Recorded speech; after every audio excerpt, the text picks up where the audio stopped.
love action anime here. However, I do think it's good to be able to switch it up a bit once in a while. Instead of going through the more popular stuff, I'm going to dedicate this video to giving recommendations for action anime that I feel deserve a little bit more love. These are the shows that probably have a thing or two that held them back from breaking out and becoming more mainstream and popular. So for this edition of the list, I've got 10 titles, but I'm not going to be ranking them since it's too subjective. Let's not waste any more time then, and let's get the show going. Anyone heard about Altair, A Record of Battles? いつかわかるさ。私は戦争が好きなわけじゃない。帝国の延命を願う一人の愛国者なだけだ。In a season that's relatively tame, I mean, we've got Made in Abyss, Gamers, Classroom of the Elite, and Garakuri, but not much that became too mainstream, one show that still managed to get buried underneath all of them is Altair, A Record of Battles. However, it's quite easy to see why. It seems that military-themed anime just isn't something that becomes too mainstream unless there's an extremely notable or charismatic element to it, like Saga of Tanya. Altair, on the other hand, actually sets its focus on something that we don't see too often in military anime, the behind-the-scenes. The tactics, the economics, the politics behind it all. It's something that people don't seem too receptive to, but nonetheless it's interesting. Definitely not something you'd see every day in the realm of historical fiction. It's more a tactical approach to the whole idea of warfare, and if you're someone who's up for a different take to the military and war genres, following the adventures of Two Grill Marmot could be something that you could try. Ushio and Torah is up next.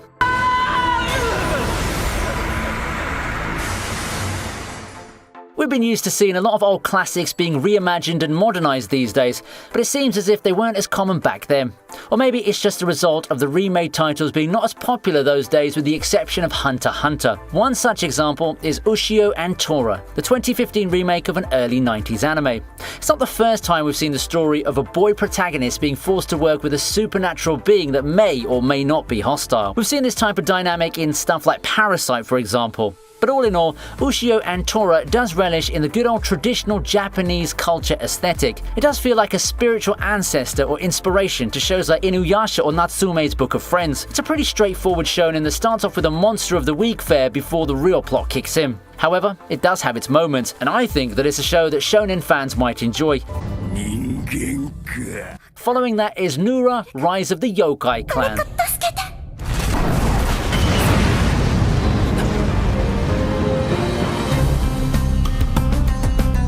Carrying some similar vibes to Ushio and Torah is Nura, Rise of the Yokai Clan. Nura, however, does share some similarities with Hitman Reborn, where the focus is on the protagonist's clan and their stories that are entwined with them. The show may seem a little plain at first, but it's overall a very enjoying watch once you get to know much of the characters, start to care for them thanks to their charming personalities, and root for them as they fight various threats to both the human world and the existence of the Nura clan.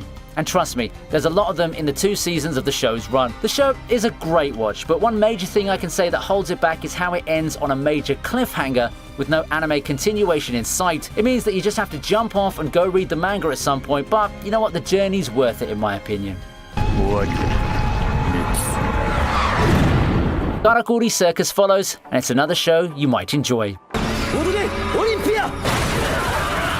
Somehow, we find ourselves back to Kazuhiro Fujita. If you did your googling in the middle of the video, you'll know that this guy is the creator of Ushio and Torah, which we just featured a few moments ago. Just like the other title, Garakuri Circus brings a lot of the old school violence and the vibrant expressions that the creator's known for. Instead of going down the supernatural route, Garakuri Circus takes a more modern approach, instead integrating its battles with dolls and puppets, giving a distinct style that blends battle shonen with a mild science vibe. It's probably something like Unbreakable Machine Doll, yet another show that got buried in the hype of seasonal counterparts, and in this case predominantly Kill la Kill. The adaptation got mixed to mostly negative reactions from the fans, which could be a huge reason as to why it got buried in the blockbuster season featuring Bunny Girl Senpai, Goblin Slayer, Slime, Alicization, and Zombieland Saga. While it may not hold a candle to the mentioned shows in terms of popularity, Garakuri Circus ended up being one of the enjoyable side watches that I did have at that time. It's a side watch for a reason though, but I did have fun with it in spite of them cutting a lot of stuff from the manga. What I feel is a very strong anime, even taking the changed or cut content into account, is the ambition of Oda Nobuna.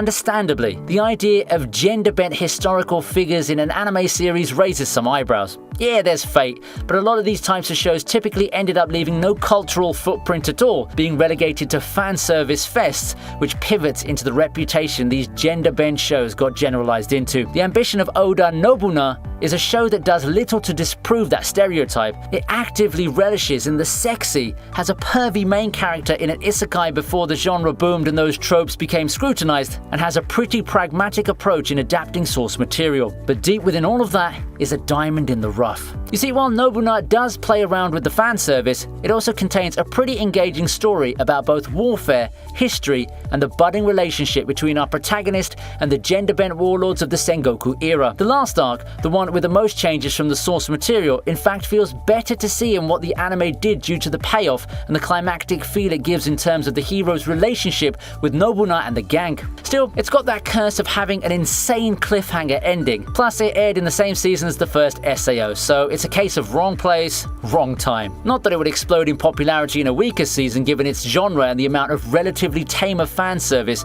compared to actual ecchi shows.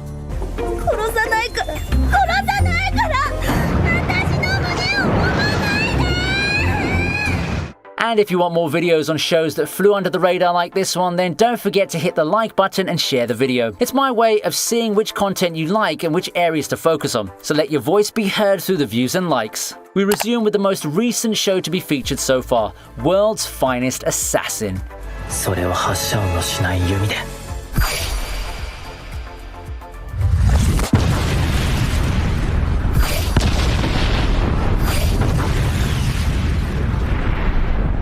The year's 2021. Isekai titles are a dime a dozen and have practically taken over the anime world. The genre's also garnered a not-so-stellar reputation, and the big titles often find themselves in some sort of controversy, with Mushoku Tensei being one of the starkest examples of that. However though, in the same season that featured the second part of Mushoku Tensei is this isekai title that at least tries to spice things up a little bit. World's Finest Assassin looks to provide an isekai experience with some creative changes. Gone was the loser otaku protagonist and the quest to save the world, and in comes the grizzled assassin tasked to defeat the previous hero in this fantasy world. In spite of several titles' attempts to spice up the isekai formula with some twists with the premise, they often fall into the same trappings of the genre eventually. For World's Finest Assassin, I think it succeeds in skirting those trappings, well, to some extent. Sure, you've got the controversial themes, the betrayed, cynical protag trope, and overpowered protagonist, the harem atmosphere, but they're all done in a less upfront and more muted way than a lot of isekai. It becomes even more amazing when you recall that the guy behind this is the one who made the mimetic redo of Healer. Compared to the latter, this thing's a masterpiece, and the same could be said when putting it alongside half the random isekai titles out there. Now, if you wonder what other creators have been up to, I present to you Ten Deities.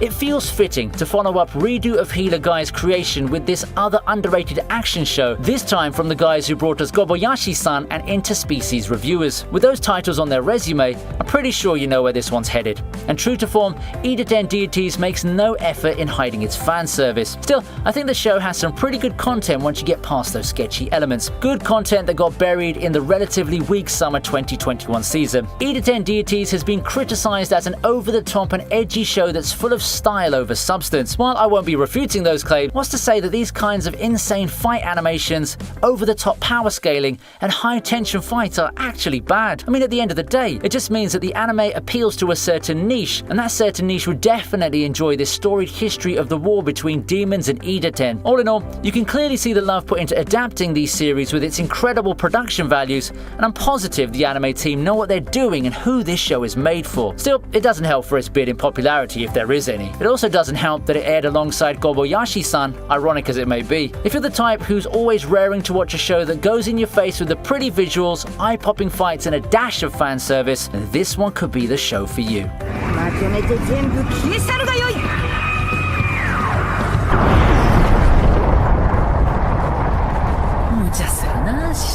However, if you're up for the more artistic side of things in the traditional sense, perhaps you can try Vampire in the Garden.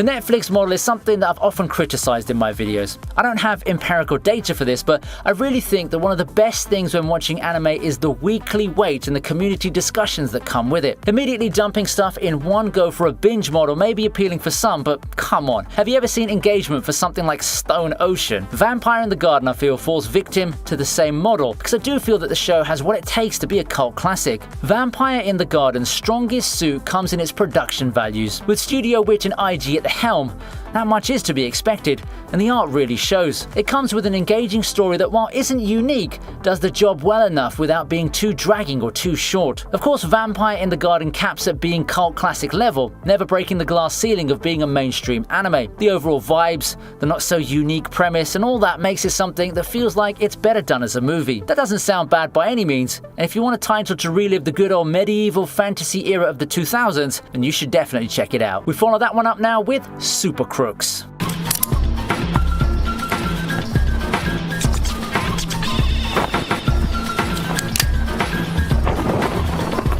Of course, we lead a Netflix title into another one, don't we? Super Crux, released in late 2021, looks to provide the anime medium a representative for the edgy superhero-like titles that the West always had in its pocket. The superhero genre isn't new to anime by any means.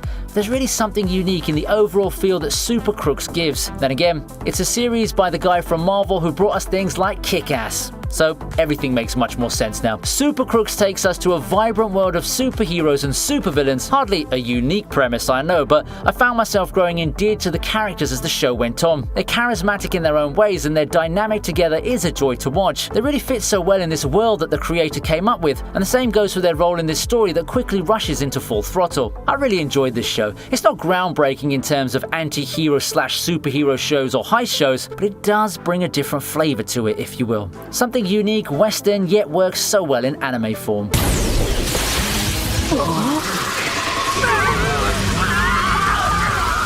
I'm at number 10 already. Alright then, let's end it with Rage of Bahamut, Genesis.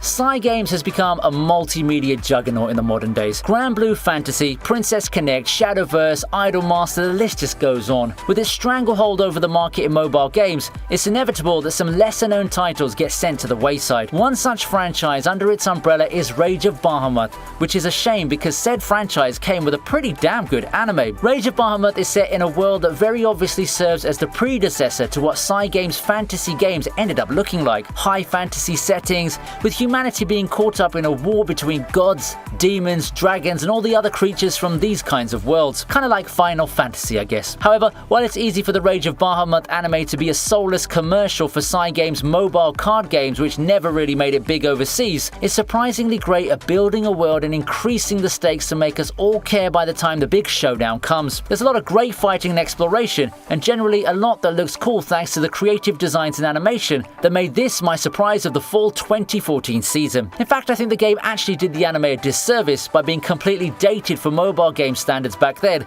closing off potential avenues for the Rage of Bahamut franchise to become more mainstream. Thanks to that, most people probably only have one passing knowledge of Rage of Bahamut thanks to Shadowverse and Grand Blue Universe, but the original Cygames IP, the granddaddy of them all if you will, has a really great anime that a lot of people seem to have missed out on.